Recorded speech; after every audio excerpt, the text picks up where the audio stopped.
career coach and business owner. She originally trained in psychology and started her career in mental health and aged care services in the UK. Then took the leap into the world of recruitment and started 3D Recruitment 212 specifically aimed at the demands of the aged and community services sector in Australia. So can you please welcome Laura Sutherland, Director of 3D Recruit, on how do your leaders measure up?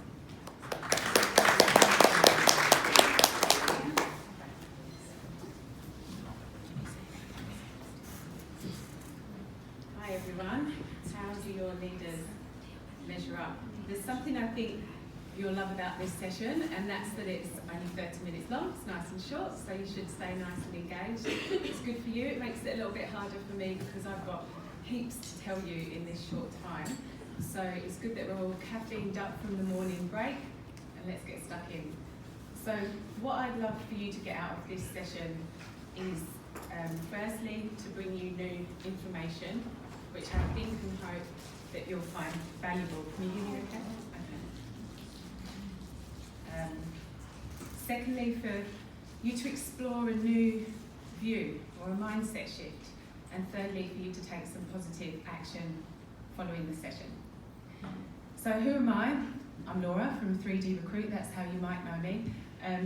I believe in the potential of people to gain fulfilment and to flourish in their careers. And I also believe in the potential of organisations when they have flourishing, fulfilled workforce. So even though historically we've been in recruitment, we've always known that the success of employees in your workforce isn't a done deal on day one, on the day they start with you. The magic really happens when their employee experience is really closely aligned with your workforce strategy. And that's really why we've transformed, we've evolved to above and beyond, literally extending beyond traditional recruitment into areas of employee engagement and leadership development. I believe that leadership is the critical component to organisation success and the future viability of our workforce, and that's why I want to focus on leadership in this session. So in the current climate, I think it's safe to say that leadership is really under the spotlight, it's under scrutiny. We expect that the Royal Commission will be pretty scathing of current leadership in our industry as it was with the Banking Royal Commission, whether that's fair or not. Our understanding is that there will be a very clear expectation of aged care providers to demonstrate that they're not only measuring adherence to quality standards, but also measuring the effectiveness of their leaders. We believe also there'll be an expectation to see providers identifying their gaps in leadership and their improvement plans to close those gaps. So you all know the importance and the value of effective leadership. Here's some quotes though that stuck with me about what would happen if we didn't have effective leadership. Without leadership, there's little inspiration. Without leadership, there's no vision. Without leadership, there's no change. And a little new one from us is without transformational leadership, there's no lasting improvement. You all know the challenges you face. You know you have to develop your leaders, and the capability of our leaders are critical to the change journey that we're on. You know you have to develop your leaders, and it's not like you don't want to. Obviously, it's usually the challenge of resources and capacity. And when we ask how our clients and providers are going, usually the overwhelming response is overwhelm. So we don't want to just admire the problem, which has become a bit of a saying in the industry, I think. We've been good over the last few years of admiring the problem. We want to help you get to a solution.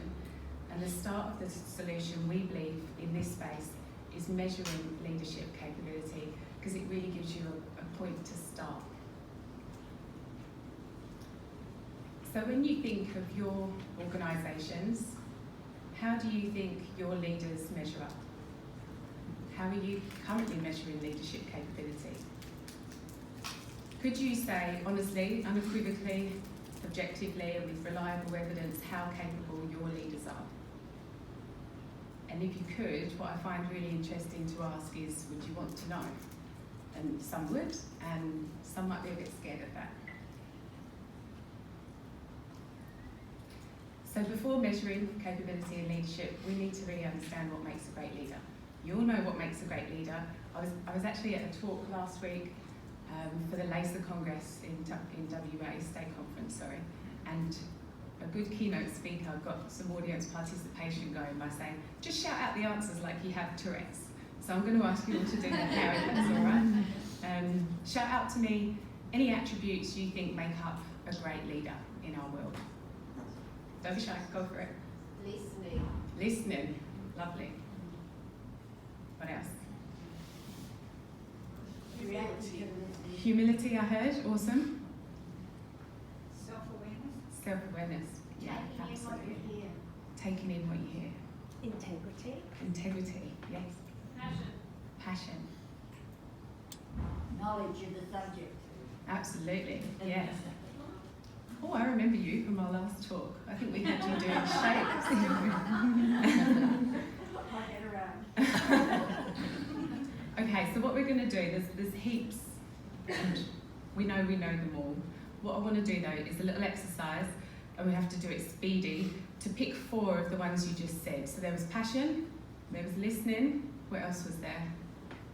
Integrity. Integrity, passion, we've got to remember these because I can't write them down, but you can. Passion, integrity, listening, and self-awareness. Knowledge.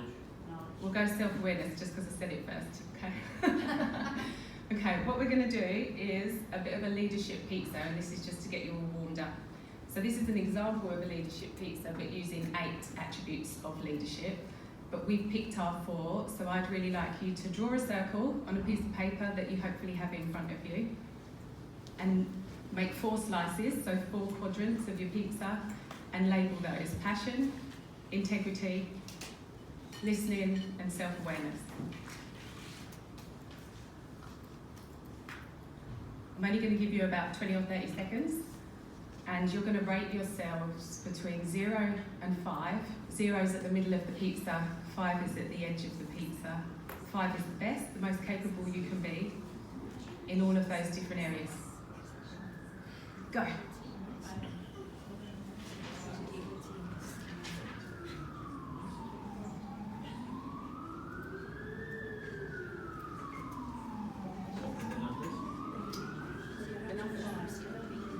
Between 0 and 5. 5 being the most capable. Yeah. Your medicine, thank you. To go down. Okay, so you might see a bit of a pattern, you might not. It's okay, it doesn't really matter, it's just to get you warmed up and give you a flavour of what's to come. But what some benefits of this that you might be able to notice are that it's a way of comparing a self-assessment with other people in your teams and organisations. You also got to choose the areas of leadership that you felt were most important, so that's another aspect. A limitation though is that it's just a self-assessment, so there's no 360 element to this. Someone else might perceive that you're actually really strong in one of those areas and you didn't think you were, or the other way around. Okay. Thanks for taking part. So now to research and what does make a great leader in aged care. This might look familiar to some people because we don't actually have to do all the hard work and figure out what it takes to be a great leader in aged care. All that hard work has been done. Back in 2014, this is the Aged Care Leadership Capability Framework. And could I just get a raise of hands with how many people are familiar with this? Oh, good, excellent. I'm not going to have time in this session, but I would love to know how you've implemented this tool framework into your workplaces, because our experiences so far is that it's something people remember, they're aware of it, but it hasn't really been implemented into system and process. So there's 5 domains: leading self, leading others, leading with purpose, leading the business, leading change. And they're split into subdomains, and they can really help us identify what makes an effective leader. So a bit of a background on the framework. It was government funded by the Department of Industry at that time and managed by the Community Services and Health Industry Skills Council of that time. sponsored by the Peaks and supported by Champions. And its main goal was to determine leadership development requirements for aged care through engagement and consultation with stakeholders. And it did really well with the tools it had. It was able to define different levels of leadership, 1, 2 and 3, from execs down to frontline leaders or supervisors. And it defined those capabilities. It also defined the resources required and the constraints, of course. From what I understand, and there's probably people in the room that know about this more than me, but it didn't quite get to the next bits. And that's where we're going to go today. This is summarised from a strategy paper, by the way. So, what happened? Well, funding stopped, might be a familiar story, and this is my understanding. So some traction was lost, and even though there were some real advocates and champions for the framework, it did lose that traction. But imagine the potential it had. So, fast forward to now, and there's no need to imagine, because a new interactive 360 leadership assessment tool specifically for aged care has now been developed, which brings all that theory and research of the framework, brings it to life and brings it up to date. It's based on the principles and includes the new aged care quality standards. So as well as those 5 domains, it's actually got a 6th domain, which is the standards, which we're really excited about. It's been developed by all psychs, coaches and industry experts to make it really relevant for your industry. You can identify your biggest gaps and therefore your opportunities. And I've mentioned the rest. It's already actually being rolled out, even though it's brand new, to a number of providers, and there's some of those here in the room today. So, how am I going for time? The 6 key domains. I'll let you come to our stand and ask us more about these in detail, I think, if you want to delve a bit deeper. So how it looks, here's how the overview kind of version for an individual person's report looks. The blue is the desired capability. Can you see? You're not going to be able to see all those little words, are you? That's okay. It'll make you come to us later. But the blue is the desired areas and the grey is what that individual's been rated by others as. So the gaps then are pretty obvious and they show the areas to focus on. So just at a glance we go, okay, aged care standards, that needs some work around assessment and planning with consumers. And there's some leading self areas there about wellbeing, health and wellbeing that we need to focus on with this person. So then you can go a bit deeper and look at all the individual domains in more detail. So if this individual, it looks like standard 2 and standard 3 is a real area for improvement. If you've got questions along the way, maybe just jot them down because I might not get time for questions. Yeah. In the leading self area, yeah, there's that prioritising over health and well-being is a bit of an issue potentially for this person. And these are all de-identified reports, but I'm just going to call this imaginary person Susie to give it some context. So Susie perhaps has a gap in prioritising her own health and self-care, but she's really, really supportive of others. And I wonder if this could be quite typical of someone in our industry. More examples. And here Susie's got an amazing strength in promoting her organisation and being a real champion for aged care, but has some quite significant gaps in generating new ideas and innovation. So a debrief following the tool would want to explore why that is. Is that the culture of the organisation, or what conversations can we have around that? So in addition to identifying the key gaps, which will then inform your resources and your priority areas, it also has the 360 element. So here is an example of, for instance, with Susie, maybe she didn't see that there was much of a gap or much of a need for development in being aware of impact on others, but her direct manager thought actually that's a real area to focus on. So we can open up that conversation. 360s also, of course, highlight blind spots. We've all got blind spots about ourselves, and we can reduce these and become more self-aware by seeking feedback from others. This provides an opportunity for self-discovery and building trust. It can be really illuminating and also quite confronting, so it has to be managed really well. But it is the area, the blind spot, where the magic can happen, that growth and development can happen.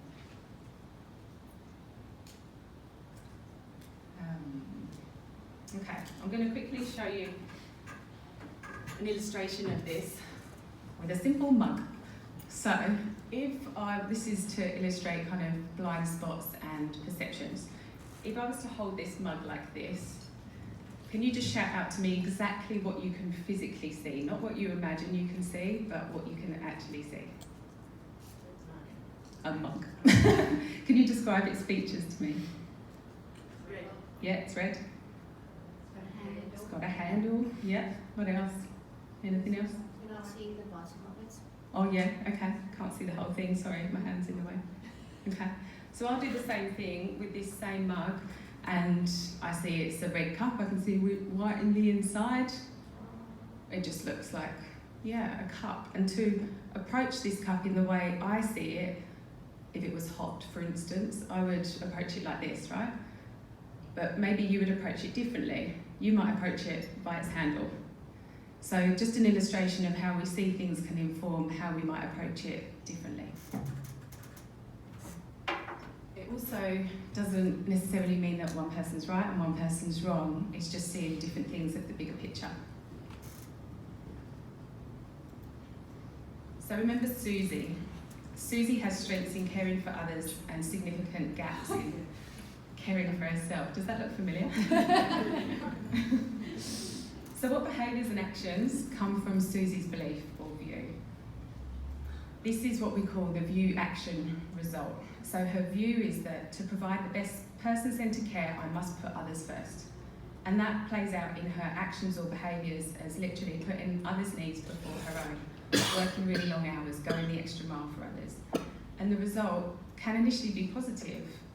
Others feel cared for and valued by Susie, and Susie knows that they're receiving good care, but maybe after some time it's realised there's no work-life balance, and Susie feels overwhelmed, stressed, burnt out, perhaps unwell, and actually reduces the outcome of good quality care. So unless Susie shifts her initial view, there will be no lasting behavioural change, and for the benefit of Susie and others, she really needs to make this shift to achieve a healthier, more sustainable approach. So if we flipped it and her new view became, to provide the best care, I need to look after myself first, that benefits her and others. It's the whole gas mask on self first before helping others.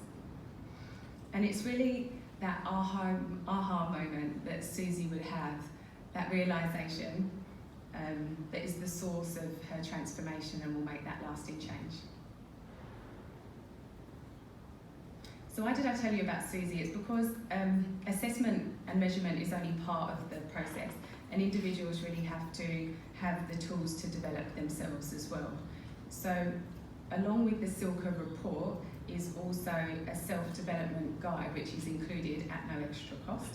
And these self-development guides are these. They're 160 pages. It's really comprehensive. It's split into all the different domains which make up the different chapters, and each one has its own personal development plan, which could even be used as your organisation's performance reviews or appraisals, because we get lots of feedback from clients saying that's what they really struggle with, doing meaningful ones and regularly. For each of the chapters as well, there's all interactive exercises. You can do things like scan your phone across the QR codes and it will take you to a TED talk or a workshop or additional training material. So really this is like a take-home coach for individuals to keep on their leadership journey. So from individuals to whole organisation. So if you're the CEO or a senior exec level and you want to see the whole aggregate data for your organisation and where to prioritise your resources, for instance, this is so valuable. So it takes all the individual reports, puts them all together, And here we can see that, for instance, in the standards domain, that standards 7 and 8 maybe need a bit more attention than the others. So that really informs what you can do next in your strategy. Creates valuable insights for the organisation. It shows your overall leadership strengths, it shows the key areas for development, and that can, I've already said this, but make your own leadership programs that are tailored specifically for your needs, and that's more time and cost efficient. It also responds really well to industry regulation and recommendations. We don't want this to be another thing that you've got to do. It actually solves some of the issues we're facing and you're being asked to do anyway, through the standards, through the workforce task force recommendations, etc. That's CILCA in the corner. I felt she looked like a CILCA, that little superwoman. And then the lady below is someone that we think looks like they've experienced CILCA. So CILCA can really be your companion, I suppose, for your overall workforce strategy, from workforce planning, career pathways, so guidance, even for next generation and emerging leaders, it can give clarity. Recruitment and selection to get us to focus more on capability and move more away from experience, but doing it in an objective way. Performance development reviews, like we've mentioned, managers often struggle with doing appraisals, so this almost does the job for them. Leadership development strategy, of course, and then organisational benchmarking. What I think would be fantastic here if providers were up for it is a way to track your performance and be transparent with it, showcase your leadership profile and use it as an attraction tool. There was lots of mention of challenges with attraction and retention, and it could be a way to showcase what you look like and feel like in your leadership to be an employer of choice. So reasons we think you need CILCA in your life. You're going to need to identify those leadership gaps and show improvement and results anyway. It's not something else to do, leadership, it really underpins everything. Resources are tight and CILCA prioritises development areas for you which should be more resource efficient. You don't need to reinvent the wheel, it's already done for you. It revolutionises leadership in aged care. And no more traditional generic leadership training that merely kind of ticks the box. This is a way of challenging models and mindsets and equipping people with tools that could really shape strategy, operations, and the future, and create effective, lasting improvement. So the future of our industry depends on the quality of leaders to get us there. It's not tomorrow's problem, it's today's. And I'd like to leave this thought with you. If not now, no. If not you, then who? If not this, then what? And if not now, then when? Thank you.